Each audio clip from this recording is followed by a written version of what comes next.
Fala galera, beleza? Meu nome é Fernando, eu sou o cara dos bots e no vídeo de hoje eu vou mostrar o passo a passo de como eu fiz para gerar esse size completamente gerado com o IA e integrado com o N8N. Vou falar para vocês sobre questões de segurança, quais foram as plataformas que eu utilizei e as vantagens delas em relação às outras, questões de integração com o sistema de pagamento de forma segura, que é o principal, e ali a integração com o WhatsApp. O sistema como um todo, ele foi basicamente desenvolvido no Lovable, e já vou explicar para vocês o porquê do Lovable e não V0, Bolt ou qualquer outra plataforma de geração de código com IA. A base de dados da aplicação está dentro do Supabase. Vocês já devem conhecer aí o Supabase. E o Supabase tem alguns detalhes também que é muito mais que um banco de dados só. E a forma de pagamento eu utilizei aqui integrado com a Stripe. Aqui no caso está no modo de teste, mas é só alterar ali a chave de API de teste para produção que vai estar funcionando ali com cartões de dados reais. E aí, beleza. No nosso N8N, são simplesmente 3 fluxos muito simples deles aqui, e são 3 porque eles estão aí modulados, né. Tem muita gente que coloca em um fluxo só, isso daqui viraria um fluxo só para muita gente por aí. Eu gosto de fazer modular para eu conseguir gerenciar melhor as funcionalidades, reutilizar algumas partes, então tem aqui 4 fluxozinhos simples, isso integrado com o WhatsApp usando a Evolution.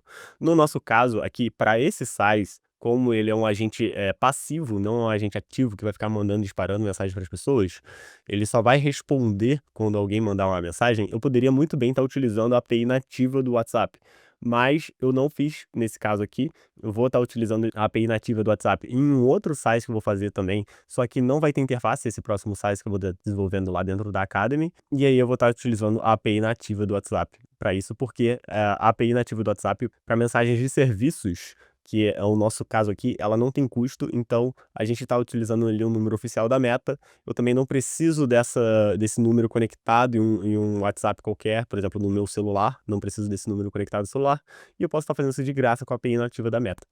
Então, beleza. Esse aqui é a parte de integração do WhatsApp em si, mas antes eu vou falar com vocês lá no Lovable, porque o nosso aplicativo, quando eu fui desenvolver ele, o passo a passo que eu fiz dentro da Academy foi basicamente idealizar o aplicativo, colocar ali no ScaleDraw. Eu não vou conseguir mostrar para vocês porque já perdi esse ScaleDraw, mas colocaria as funcionalidades básicas e fazer um checklist ali do que foi sendo implementado. E aí eu pedi aqui no Lovable os detalhes do aplicativo, né, do que o aplicativo tem que ter, como é que deve ser a interface, e aí fiz aqui uma descrição, uma breve descrição. E aí, um detalhe, que muita gente já perde muito tempo e, consequentemente, também dentro do Lovable, os créditos dentro do Lovable. Para quem não sabe, o Lovable tem 5 créditos de graça, então você pode estar aproveitando isso aí de graça diariamente, que está criando o seu sistema aos poucos. Esse site, esse sistema aqui, eu conseguiria estar fazendo ele em um dia só ali com 5 créditos. Por quê? Os créditos do Lovable, por mais que vocês podem ver aqui que tiveram diversas interações, mas muitas dessas interações foram correções de erro, por exemplo. Quando aparece algum erro aqui e eu peço para ele corrigir um erro, ele não gasta o crédito. Ele só gasta crédito para as mensagens que eu estou ali interagindo, solicitando coisas. E aí, as correções, ele não consome créditos. Isso é uma das vantagens que eu vi em relação ao V0, em relação ao Bolt, porque hoje eles consomem tokens lá no V0 e no Bolt, por exemplo. Eu tenho uma quantia de tokens ali com a minha assinatura, ou de graça, né, diariamente também. E aí, toda vez que eu peço alguma coisa, toda vez que eu corrigir algum bug, ele consome esses tokens. E um outro ponto também é que às vezes eu posso, não nesse caso aqui, né, acho que eu até fiz sim nesse caso aqui, perguntar o que falta para implementar para produção. Aqui, ó, o que falta para a aplicação pronta para deixar a aplicação pronta para produção. Ele analisa toda a base de código da aplicação, é um pouquinho mais que isso, mas aqui ele analisou bastante parte das páginas ali da base de código, e aí ele não consome tokens disso daqui. Se eu pedisse isso daqui dentro do Bolt, iria ali uns 300.000 tokens de crédito só para ele analisar a aplicação, ali o conteúdo que está dentro da aplicação. E aí, quanto maior a aplicação, mais tokens ele consome. Aqui no caso do Lovable, eu consumo um crédito só por mensagem. Então, uma mensagem que vá consumir muitos tokens, eu consumi um crédito. Uma mensagem que consome poucos tokens, eu consumi um crédito também. Então, você tem que saber o que pedir e quando pedir. Coisas simples que dá para você fazer na mão, igual lá na aula da academia eu expliquei para vocês alguns detalhes, eu faço algumas alterações na mão mesmo, aqui dentro do Supabase, por exemplo, alteração da chave de API, alguma coisa ou outra. para economizar créditos, porque um crédito, se eu não me engano, está equivalente a R$ 1,50 por aí, aqui no Lovable. Se eu não me engano, são $25 100 créditos por mês. E aí, beleza. Aqui dentro eu fiz aqui todas as solicitações, integrei com o Supabase, ele tem integração nativa com o Supabase, você pode estar vendo aqui. E um outro ponto também é a integração com o GitHub. Isso me ajuda muito, não nesse projeto aqui específico, eu não utilizei, mas em alguns projetos maiores, às vezes eu estou ali integrado com o GitHub, estou fazendo alguma edição aqui no Lovable, e aí eu integro lá direto no meu VS Code. Lá no VS Code eu posso estar utilizando o Copilot, eu posso estar usando o Klein, por exemplo, eu posso estar utilizando qualquer agente lá dentro, e eu faço a edição do código no meu VS Code direto, e aí ele já atualiza aqui também no meu Lovable. Eu posso atualizar ele aqui direto também. Então fica tudo integrado. Eu estou editando aqui no Lovable não conseguiu resolver algum problema, é muito difícil não conseguir resolver, ou então algum problema muito simples, que eu vejo que, tipo, eu posso estar editando na mão, ou então posso pedir para um agente mais barato. E aí eu vou lá no VS Code e edito isso de forma mais barata, ou na mão mesmo, e tá tudo integrado. E é muito boa essa questão aqui de integração com o GitHub, até por questão do versionamento do código, né? A gente pode voltar a qualquer versão a qualquer momento, se der algum problema, ele implementou ali uma atualização ali errada. Nos outros serviços tem a possibilidade de você voltar para os checkpoints, mas eu prefiro integrado com o GitHub, que tá tudo lá dentro, salvo lá, tudo certinho, bem consistente a ferramenta. E aí, beleza. Ele editou aqui, pedi para ele implementar as edições, ele criou lá as tabelas dentro do Supabase. Vocês podem ver, as tabelas já estão todas aqui dentro, tá bem simples mesmo. E a integração com o Stripe também está funcionando. Aqui eu tô para fazer o cadastro, mas eu vou colocar aqui para entrar, só fazer o login. Na verdade, eu vou usar aqui já tá logado, que fica até melhor para eu mostrar para vocês aqui a interface da aplicação. Aqui dentro é o home, a parte inicial dela, ele colocou ali todo o descritivo do que faz, de como funciona. Aqui a questão de histórico não está implementada ainda, mas isso é uma parte que eu tenho que colocar ali no final do fluxo do N8N. Mas aqui dentro tem também a questão dos preços. A IA gerou aí um desconto, eu nem pedi, não coloquei para ela gerar desconto, mas ele colocou ali pacotes premiums, isso é interessante também. E aqui tem o passo a passo de como funciona, e é bem simples a ferramenta mesmo, tem perguntas frequentes bem tranquilo. Então é uma ferramenta, tipo, ele gerou uma aplicação bem completa. Aqui no dashboard, a gente já tem os créditos aqui de forma dinâmica, eu consigo estar vendo aqui na tabela, aqui tem 18 créditos, só tem o meu usuário cadastrado, então tem aqui os 18 créditos cadastrados também. E ele atualiza aqui direto, então tá sempre tá atualizando ele constantemente. A parte de comprar crédito, como eu falei, tá integrado com o Stripe, para estar fazendo essa questão dos pagamentos, e aqui eu posso colocar aqui os valores dos créditos, e na questão do pagamento a gente tem que prestar atenção em alguns detalhes, porque a IA, tipo Lovable, essas ferramentas estão muito boas mesmo, mas elas não sabem de tudo. Às vezes elas já até sabem, mas tipo, alguns problemas passam despercebidos, vamos dizer assim, por elas. Por exemplo, quando eu fui implementar isso daqui, a questão do crédito, eu estava gravando lá na Academy, vocês podem estar olhando lá na plataforma como que eu fiz.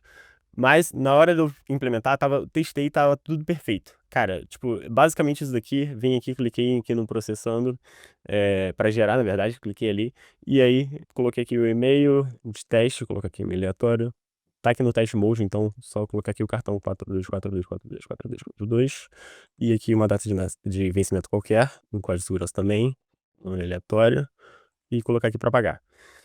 Aqui ele está processando o pagamento com dados aleatórios porque está no test mode, mas em produção ele vai validar se o cartão existe e tudo certinho.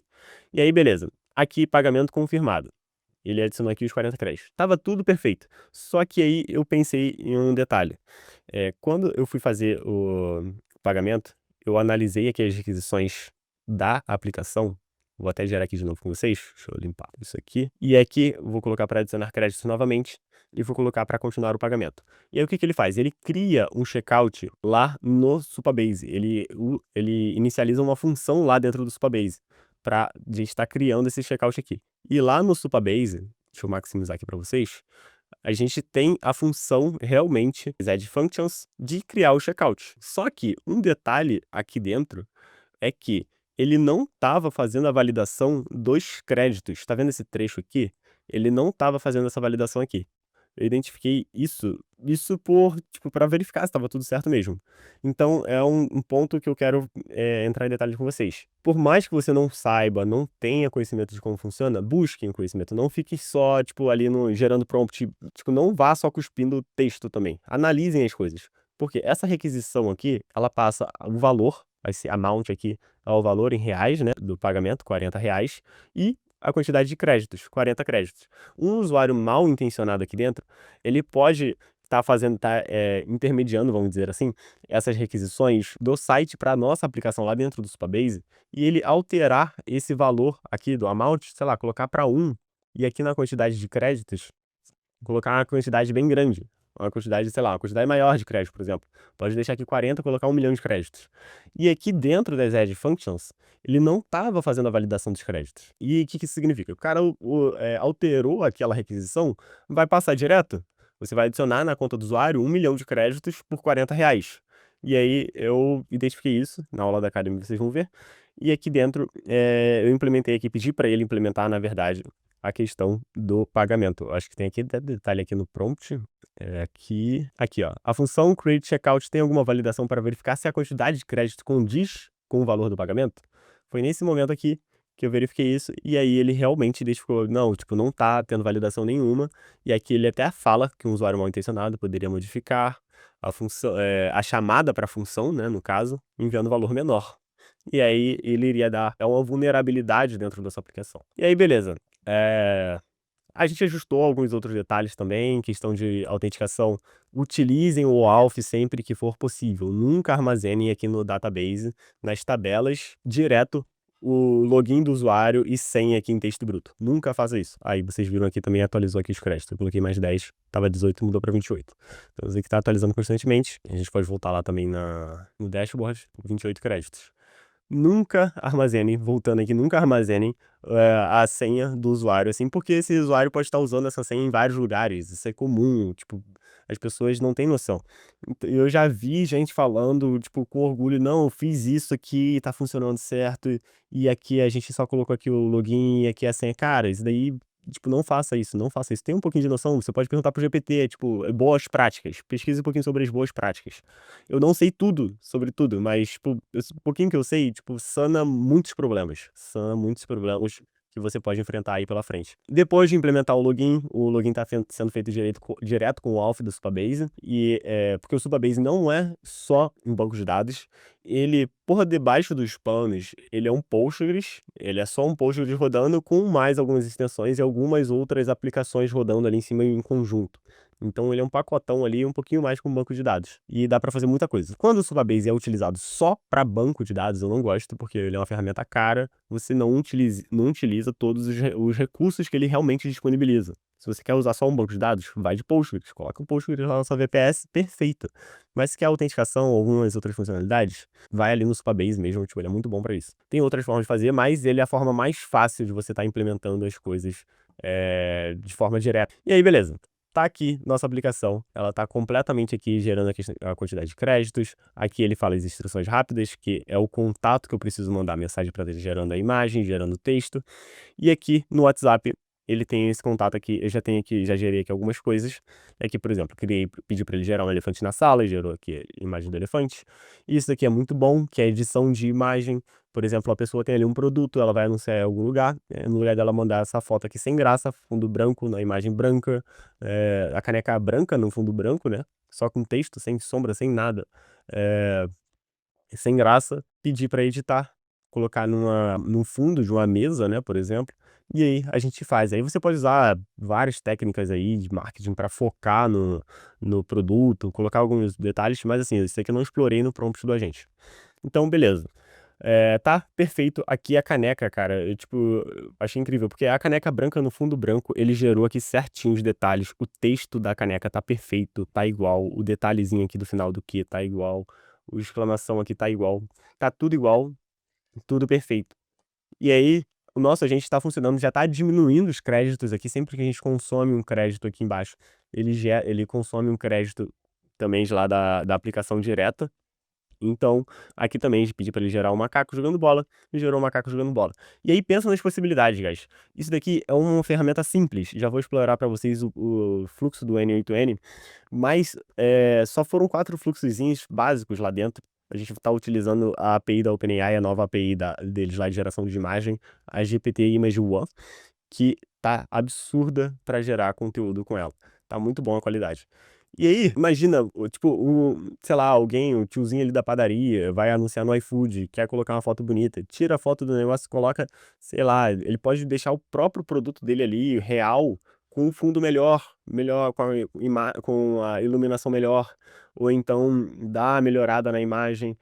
E, por exemplo, a tia Neide do bazar dali da esquina colocar quer colocar uma foto de uma camisa na OLX, por exemplo, ela vai lá, tira a foto, pode colocar no modelo, pode colocar num fundo melhor, colocar numa arara. Tipo, isso tudo gerado com IA e a imagem dela real, igual aqui a caneca. Não tô criando um outro produto. Aqui é a caneca real, é a mesma caneca.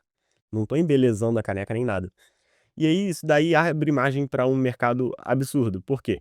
O WhatsApp é a ferramenta que os brasileiros mais utilizam hoje em dia. Se o WhatsApp cai num dia, tipo, mais da metade dos comércios, tipo, para praticamente, porque é tudo WhatsApp. As pessoas não têm conhecimento, tipo, a maioria dos brasileiros não tem conhecimento de GPT, não tem conhecimento de nenhuma ferramenta de inteligência artificial. E eles também não querem ficar pagando 300 serviços, ter aplicativo daqui e dali, de várias coisas possíveis. Não tem, não querem. E aí, é esse público aqui que a gente pode atacar com esse tipo de size, por exemplo. A gente está integrando ali, na verdade, um microsize ali no WhatsApp para estar gerando imagem. Só que isso aqui é simples de fazer, isso aqui qualquer um pode fazer. É o que eu falo muito na Academy. Cara, vai um pouquinho além. Por quê? Isso aqui é simples, é básico. Realmente qualquer um consegue fazer. Senta aí, vai lá no Lovable. 2 horinhas, cara, já tá completo. Se assistir às aulas da Academy, você consegue fazer isso aqui em 2 horas. Perfeito. E aí, você já tem um site rodando. Só que, igual esse daqui, sei lá, 99% de quem tá vendo esse vídeo consegue fazer também. E aí, o que vai te diferenciar, o que vai te destacar, o que vai te garantir sucesso é você ir além daqui, você implementar outras funcionalidades. Lá na Academy eu falei sobre umas outras funcionalidades que a gente vai implementar futuramente nisso daqui, nesse sistema, eu vou estar gravando lá dentro também. E aí, isso garante o diferencial do seu produto. Não é só um editor de imagem por WhatsApp. Por mais que isso daqui já tenha um valor agregado muito alto. Tipo, ele já resolve o problema de muita gente. Então, se você resolve um problema maior, o valor disso daqui aumenta, tipo, proporcionalmente ali o valor do problema que você está resolvendo. Passando aqui para agradecer todo mundo que está se inscrevendo no canal, deixando o like, muito obrigado mesmo. E se você não fez isso ainda, se inscreva, deixa o like se você estiver curtindo o vídeo, entra na nossa comunidade do WhatsApp e na nossa comunidade do Discord, que lá a gente está ajudando vocês a desenvolver novas coisas, né? E é isso, valeu. E aí, bora ir lá para o nosso fluxo. O fluxo aqui é bem simples, essa parte de integração é integração padrão da Evolution. Aqui o agente está aqui dentro, né? Porque eu gosto de fazer as coisas modulares. O agente está aqui dentro. Aqui é até o loop aqui das iterações para a gente mandar as mensagens quebradas.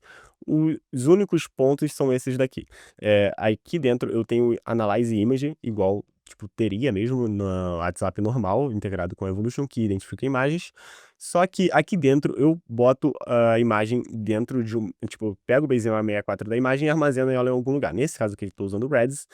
E por que isso? A imagem não vai para o nosso agente. O nosso LLM não interage com a imagem.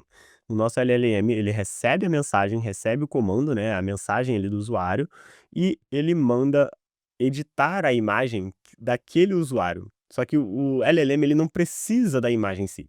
Ele só precisa chamar a ferramenta de editar imagem, porque eu deixei bem amarrado no fluxo. Aqui, tipo, quando eu armazeno ali a mensagem, aqui que eu uso aqui, tá relacionada ao número do usuário. E aqui, quando o agente chama essa ferramenta de editar imagem, ele vai consultar lá na base de dados a última imagem daquele número ali, para estar editando. Então, a gente já sabe a imagem que ele vai editar, já sabe que está ali na ferramenta, no prompt dele eu descrevi isso. E aí ele chama a ferramenta de edição de imagem, passa o prompt para a ferramenta, aqui ele tem o prompt, e aí o agente ele vai colocar ali com base no texto que o usuário mandou, com base na descrição da imagem que o usuário mandou, ele vai fazer a edição do que ele quiser, ou então aqui na parte de gerar imagem, ele vai gerar a imagem, e aí também para gerar imagem a gente não precisaria estar armazenando aqui no Base 64, é só quando o usuário manda uma imagem para editar. E aí, beleza. Aqui é a diferença que eu fiz no fluxo da parte de integração com a Evolution. E um outro detalhe aqui também é verificar lá no Supabase se o usuário está cadastrado na nossa plataforma. Se o usuário não tiver cadastrado, eu faço aqui para ele o link para ele estar fazendo a edição. Não passei para o agente. Isso daqui é um ponto de segurança interessante, porque não vai para o nosso agente de forma alguma se o usuário não tiver cadastrado no Supabase. Se ele quiser alterar o número, ele vai lá no site, altera o número e consegue estar utilizando certinho. Mas ele não vai nunca, nunca, se ele não tiver cadastrado, ele nunca vai aqui para o nosso agente. Ele vai aqui para o fluxo falando que ele precisa fazer o cadastro na plataforma. E aí, beleza. Seguindo o fluxo feliz, ele está cadastrado, ele vai para o nosso agente. E aí, no nosso agente, tem mais um ponto interessante de segurança, que é a parte de consumo dos créditos. Como vocês podem ver aqui, o agente em si é bem básico. Aqui eu só estou consumindo o status que eu armazeno também. Enquanto eu estou editando uma imagem, eu coloco ali uma key no Redis falando que aquele usuário está aguardando uma imagem para ser gerada. Para isso ficar no contexto do agente, para a gente ter isso em mente. E aí eu consulto aqui o status dessa key para saber se o usuário está aguardando alguma coisa. Só para o agente falar, ah, tá, você está aguardando tal coisa. Tipo, só para ele saber. O agente não vai consultar a geração de nada. É só para falar que realmente tem que aguardar. E aí, digamos que a pessoa quer gerar uma imagem. Ele passou lá pela parte de integração com a Evolution e veio aqui para o nosso agente. Aí o agente vai lá, gerar a imagem, vai passar o prompt de gerar a imagem. Aqui embaixo tem o prompt, né? O agente vai gerar o prompt com base na solicitação do cliente. E aqui no fluxo do gerador de imagem é simples também. Eu utilizo aqui um webhook, porque antes de eu mandar a mensagem para o meu agente não ficar aguardando o retorno dessa ferramenta aqui, porque lembra, o agente ele precisa de um feedback dessa ferramenta aqui para saber se o cliente tem saldo, porque aqui no gerador de imagem eu chamo o webhook, eu pego o ID do cliente, verifico se ele tem crédito, se ele tiver crédito, eu respondo para o webhook falando que a solicitação foi recebida com sucesso e aí que é para informar o usuário que ele vai estar recebendo a imagem em até 5 minutos. E aí aqui, se ele não tiver crédito, eu passo falando que ele não tem créditos para a solicitação. Então, o usuário nunca, nunca, nunca, nunca vai conseguir explorar o prompt do agente falando que não, eu tenho crédito e sim, gere e eu estou te mandando, por exemplo. E aí, se ele encontrasse uma vulnerabilidade, não iria conseguir, porque nunca, tipo, isso aqui está na base de dados. Então, as informações reais para a gente estão na base de dados. Então, por mais, independente do prompt do agente, ele nunca vai conseguir explorar isso aqui. Sempre que não tiver crédito, ele vai seguir esse fluxo aqui de que não tem crédito. E acaba aqui. Aí, quando ele tem crédito, eu vou lá, retorno para a gente falando que a solicitação foi recebida com sucesso. E o agente já retorna para o usuário. Igual aqui, no meu caso, que eu pedi, por exemplo, um macaco. Ele falou que recebeu a solicitação com sucesso, a imagem pode demorar até 5 minutos. E assim que estiver pronta, vai receber, vai mandar a imagem para a gente, né? Vai mandar a imagem para o usuário. Aí, voltando aqui no fluxo, é basicamente isso. O agente mandou a solicitação, veio aqui no gerar a ferramenta, veio aqui, eu respondi pro agente dizendo que tá esperando, tipo, vai ser gerada a imagem, né, no caso, e aí eu sigo aqui de forma assíncrona. Eu explico isso no vídeo, a diferença de forma assíncrona, a diferença entre as ferramentas síncronas e assíncronas no nosso agente. De forma assíncrona com o agente, eu gero a imagem. Que aí eu dou lá um set no Redis, no status, falando que ele está aguardando a geração da imagem. E aí, aqui eu gero a imagem. E depois de finalizar a geração da imagem, eu mando de volta lá pro nosso gerador de conteúdo, a nossa integração com a Evolution, na verdade. Eu mando aqui a imagem gerada. Só para esse subfluxozinho aqui que eu recebo a imagem e faço uma requisição ali para minha API da Evolution para mandar a imagem para o usuário. E é assim que eu faço esse envio aqui. Fiz envio daqui, aí depois de fazer envio, eu vou lá e deleto o status, né, porque ele já recebeu a imagem, então ele não está mais aguardando. Armazeno no contexto do agente a informação de que a imagem já foi enviada para o usuário, porque se você assistiu a aula da Academy, se você está dentro da Bot Academy, você vai ver que sem essa parte aqui, o agente estava gerando a imagem várias vezes sempre que eu pedia uma nova coisa. Porque no contexto do agente, não tinha nada informando a ele que a imagem já foi mandada para o usuário. E aí a gente melhora o contexto do agente, passando essa mensagem para o agente, ali como se fosse uma mensagem do sistema, dizendo que a imagem foi gerada com sucesso. E aí, depois disso tudo, eu vou lá e atualizo os créditos do usuário e dou ali um decrease ali nos créditos, subtraio um crédito do usuário para garantir que tá tudo certo. Então, esse é o fluxo.